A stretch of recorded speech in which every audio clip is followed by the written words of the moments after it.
नमस्कार मित्रों, मैं शशि भूषण मिश्रा एकलव्य एकेडमी के यूट्यूब चैनल पर आप लोगों का एक बार स्वागत, हार्दिक अभिनंदन करता हूं। मित्रों, सीटेट की परीक्षा बहुत नजदीक आ गई है। आज हम उसी के परिप्रेक्ष्य में एनसीएफ 2005 पढ़ेंगे, क्योंकि सीटेट बिना एनसीएफ के पूरा नहीं हो पाता। एनसीएफ 2005 पढ़ने से पहले हम आपको एक बार निवेदन कर दें कि हाँ, आप हमारे चैनल को अधिक से अधिक सब्सक्राइब करें, लाइक करें एवं शेयर करना न भूलें। हम एनसीएफ 2005 पढ़े। एनसीएफ 2005 प्रकाशित होने से पहले, इसके पहले हमारे देश में 3 एनसीएफ आ चुके थे। पहला एनसीएफ 1975 में पहला एनसीएफ हमारा जारी हुआ था, और उसके बाद 1988 में, और उसके बाद 2000 के बाद एक प्रोफेसर यशपाल की अध्यक्षता में समिति बनी, और यह समिति नेशनल करिकुलम फ्रेम 2005 लेकर के आई। नेशनल करिकुलम फ्रेम जिसे हम एनसीएफ 2005 कहते हैं, यह बिल्कुल बालकों के ऊपर केंद्रित करके बनाया गया। जितने भी शैक्षिक विद्वान थे, शैक्षिक विद्वानों ने एक मत से शिक्षा व्यवस्था को सुदृढ़ एवं बाल केंद्रित करने के ऊपर विशेष ध्यान दिया। उन्होंने कहा इस समिति की मुख्य सिफारिश थी क्या, वह तो हम पढ़ने से पहले हम यह आपको बता दें कि उनका मेन थीम था कि शिक्षा बिना बोझ के, शिक्षा बिना, learning without burden, learning without burden इनका मुख्य थीम था, यानी शिक्षा बिना बोझ के हो। यह जो एनसीएफ था, नेशनल करिकुलम फ्रेम, यह 21 नेशनल ग्रुप पोजीशन पेपर में प्रकाशित हुआ था। इसे एनसीएफ को भारत के समस्त शैक्षिक संस्थानों के लिए लागू किया गया, चाहे वह 1 से लेकर के 5 तक का हो, चाहे वह एससीईआरटी देखता हो, यानी कि उच्चतर शिक्षा सेवा आयोग हो, उसमें भी नेशनल करिकुलम फ्रेम को लागू किया गया। लेकिन मुख्यतया यहाँ कक्षा 1 से लेकर के और 5 तक के बच्चों पर विशेष ध्यान दिया गया। भारत के समस्त शैक्षणिक संस्थानों में इसे सम्मिलित किया गया। 22 भाषाओं में यह जो दस्तावेज था, यह दस्तावेज कितने भाषाओं में जो है अनुवादित किया गया? 22 भाषाओं में इसका अनुवाद किया गया। स्थानीय भाषाओं को एनसीएफ 2005 की एक और विशेषता रही कि स्थानीय भाषा यानी कि शिक्षा को प्रत्येक राज्यों में जो जहां पे है, यदि वह भोजपुरी है तो भोजपुरी को वहां बढ़ावा देने के लिए, यदि वह अंग्रेजी जानता है तो अंग्रेजी को बढ़ावा देने के लिए, यदि वह तमिल जानता है तो तमिल की बढ़ावा देने के लिए, हिंदी जानता है तो हिंदी की बढ़ावा देने के लिए वह प्रत्येक राज्य को एनसीएफ को गाइडलाइन कौन करता है? एनसीईआरटी। ठीक, तो एनसीएफ क्या करता है कि प्रत्येक राज्य को 10 लाख रुपए का अनुदान देती है। 10 लाख का अनुदान किस लिए देती है?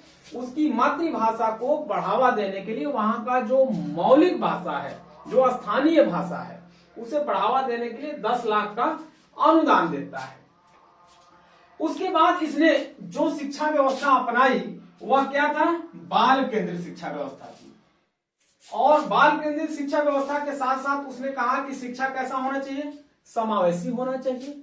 समावेशी का मतलब यदि बालक विशिष्ट हो, विशिष्ट का मतलब विकलांग हो, तो भी उसे सामान्य बच्चों के साथ बिठा करके, एक साथ बिठा करके उसे शिक्षा देनी चाहिए। लड़के हो या लड़कियां हो, सबको एक साथ साथ शिक्षा देनी चाहिए।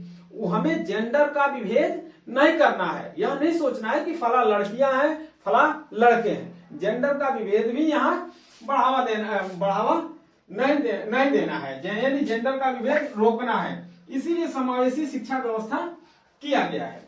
इसके बाद इसका मुख्य जो घटक था, इसकी मुख्य विशेषता क्या थी?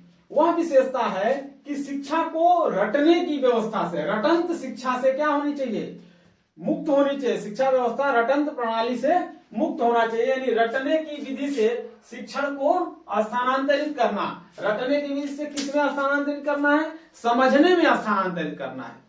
बच्चे को कहना है कि आप वह चीज खुद करके सीखो और समझो। केवल किताबें रट देने से ज्ञान का बढ़ावा नहीं होता है। वह तो एक सीमित संसाधन है। पाठ्यक्रम को पूरा अगर रट लेता है बालक तो वह क्या सीख पाएगा? यदि वह समझता है, खुद करता है, तो कुछ ज्यादा जानकारी होती है और वह लंबे समय तक चलता रहता है। स्कूल के बाहर जीवन से ज्ञान को जोड़ना है। जो शिक्षा व्यवस्था है वह स्कूल के बाहर की व्यवस्था पे क्या कर दिया है? जोड़ दिया है। परीक्षा को, यानी कि जो मूल्यांकन प्रणाली है वह बिल्कुल लचीला होना चाहिए, तनाव मुक्त होना चाहिए। ऐसा नहीं कि बच्चे को क्या कर दें, अरे परीक्षा है उसके ऊपर बर्डन हो जाए, ऐसा नहीं होना चाहिए। परीक्षा को बिल्कुल तनाव मुक्त रहना चाहिए। वह लचीला बनाने के लिए उसने क्या कहा है? परीक्षा को एकीकृत और लचीला बनाने में। ठीक, शिक्षा व्यवस्था, शिक्षा को क्या किया है? तनाव मुक्त किया है। शिक्षा व्यवस्था को तनाव मुक्त किया है। और उसके बाद से शिक्षा व्यवस्था को क्या किया है कि आत्मनिर्भरता और सम्मान की भावना विकसित करना। यानी शिक्षा व्यवस्था ऐसी होनी चाहिए कि बालक के अंदर आत्मनिर्भरता बढ़े और क्या करे? वह सम्मान से जीने का हक अपने आप क्या करे?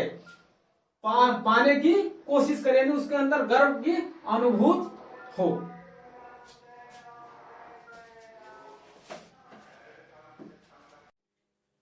एनसीएफ 2005 छात्रों में एकता व लोकतंत्र की भावना विकसित करने पर बल देता है। जात, पंथ, धर्म और लिंग के बावजूद सभी को समान शिक्षा व्यवस्था की जो है वकालत करता है। विकलांग छात्रों को एक समान पाठ्यक्रम का पालन करना और समावेशी शिक्षा, यानी यहां पे आप समझिए, यदि बालक अंधा है तो सबसे ज्यादा वह जोर दे रहा है कि यदि वह बालक समान बच्चों के साथ शिक्षा ग्रहण कर लेता है तो उसे उस पर जोर देना चाहिए। यदि वह पैर से विकलांग है तो उसे समान बच्चों के साथ जो है शिक्षा देने की वकालत करता है एनसीएफ। ऐसा नहीं कि वह विकलांग है उसको नहीं पढ़ाना, उसको अलग से पढ़ाना है, और वह विशिष्ट बच्चा है तो उसको अलग से पढ़ाना है, वह सृजनशील बच्चा है तो उसको अलग से पढ़ाना है, वह थोड़ा कमजोर बच्चा है तो उसको अलग से पढ़ाना नहीं। सबको एक साथ, एक समान और एक पाठ्यक्रम के साथ एक कक्षा में पढ़ाने की वकालत करता है एनसीएफ 2005। एनसीएफ 2005 कहता है कि बालक स्वयं करके सीखे। यदि वह स्वयं करके सीख रहा है तो यह लंबे समय तक क्या होता है? प्रभावी रहता है और उसकी एक निश्चित मेमोरी बन जाती है। कह रहा है कि बालक को अवसरों की उपलब्धता अधिक से अधिक करानी चाहिए जिससे बालक स्वयं करके सीखे। यदि एनसीएफ कह रहा है कि स्वयं करके सीखे तो स्वयं करके कब सीखेगा? जब उसे हम अवसरों की उपलब्धता कराएंगे, यानी उसे अवसर प्राप्त कराएंगे। शिक्षा प्रणाली कैसी होनी चाहिए? रचनात्मक होनी चाहिए। शिक्षा प्रणाली रचनात्मक होनी चाहिए। शिक्षा प्रणाली ऐसी होनी चाहिए, सुव्यवस्थित होनी चाहिए, दीर्घकालिक जो है लाभप्रद होनी चाहिए, समावेशी होनी चाहिए, शिक्षा जो है सामाजिक होनी चाहिए। ठीक, इसमें एनसीएफ 2005 में भाषा को त्रिभाषा सूत्र प्रणाली जो है दिया हुआ है।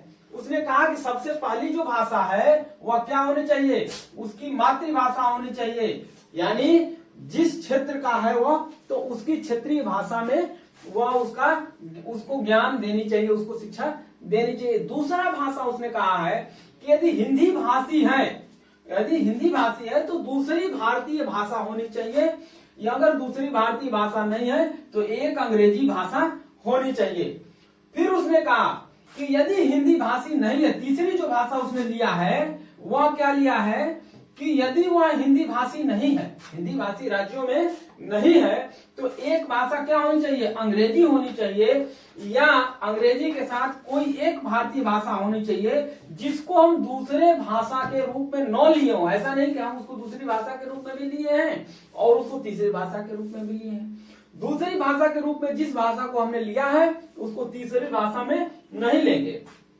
तो उसने इस तरीके से 3 भाषाओं पे विशेष जोर दिया और कहा कि यह जो है त्रिभाषा होनी चाहिए।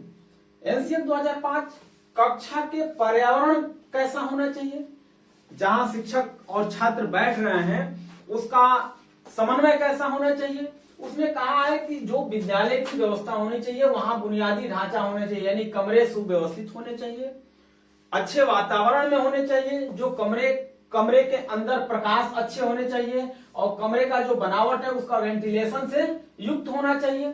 छात्र और शिक्षक का जो अनुपात है वह एक निश्चित अनुपात में होना चाहिए।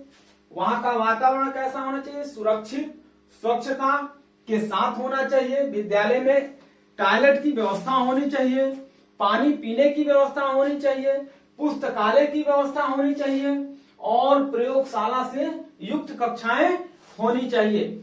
एनसीएफ 2005 हमेशा बाल केंद्रित शिक्षा पे जोर देता है। यह एनसीएफ 2005 शिक्षक की एक जो भूमिका मानता है वह कहता है कि शिक्षक क्या है, सुविधादाता है, यानी कि शिक्षक कक्षा में छात्र है, छात्र की सुविधाओं के अनुसार, आवश्यकताओं के अनुसार उन्हें केवल एक मार्गदर्शक का कार्य कर सकते हैं। उन्होंने कहा कि उत्प्रेरक है, शिक्षक क्या है, उत्प्रेरक है। उन्होंने शिक्षक को क्या भी कहा, शिक्षक को मार्गदर्शक भी कहा है।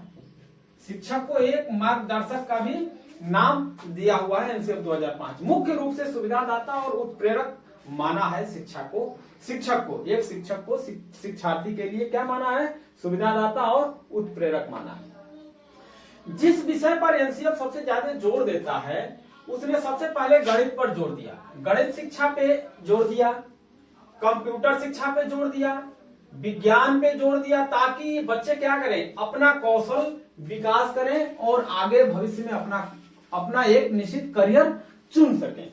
सामाजिक विषय विज्ञान पर भी उसने विशेष जोर दिया ताकि समाज के साथ अंतःक्रिया करें और सामाजिक समन्वय बना करके अपनी करियर को चुने और या अपना भविष्य बनाए। शांति का अध्ययन कहने का मतलब है कि कक्षा में शांति का अध्ययन इसलिए किया जाता है ताकि बच्चे शांति से एकाग्रचित हो करके कक्षा में अध्यापक की बात को सुने और उनके साथ एक दूसरे के साथ लोकतांत्रिक तरीके से बातचीत करके अपने ज्ञान का वर्धन कर सकते हैं। कार्य और शिक्षा, यानी कार्य और शिक्षा जैसे एनसीएफ 2005 हमने अभी आपको बताया कि कहा जाता है कि करके सीखिए। बच्चों को हस्तशिल्प की शिक्षा, चार्ट बनाने के लिए, ड्राइंग बनाने के लिए, इस तरीके से उन्होंने कार्य और शिक्षा दिया। कला शिक्षा हमने अभी आपको बताया, ड्राइंग बनाने के लिए दिया। स्वास्थ्य और शारीरिक शिक्षा का भी उसने जो है जोर दिया था। यदि बच्चे स्वस्थ रहेंगे तभी उनका मानसिक विकास होगा, शारीरिक विकास सही है तभी मानसिक विकास सही होगा। इसीलिए उसने शारीरिक विकास पर भी, उनके स्वास्थ्य पर भी विशेष जोर दिया।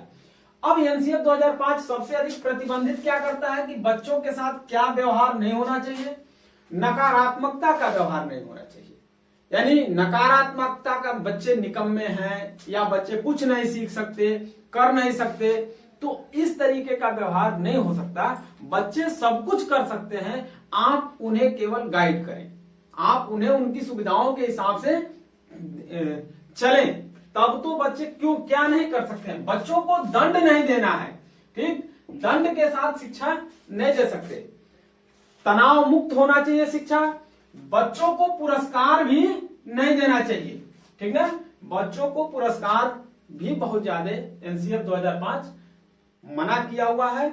इस तरह से एनसीएफ 2005 मुख्य रूप से इन बिंदुओं को लेकर के, मुख्यतः इस तरीके के बिंदुओं पे हमारा एनसीएफ 2005 निर्भर है। आज के लिए इतना ही मेरे मित्रों। मैं आपसे एक बार पुनः निवेदन करूंगा कि यदि आप हमारे चैनल को सब्सक्राइब नहीं किए हैं तो अधिक से अधिक सब्सक्राइब कर लें और लाइक करें तथा शेयर भी करें। धन्यवाद।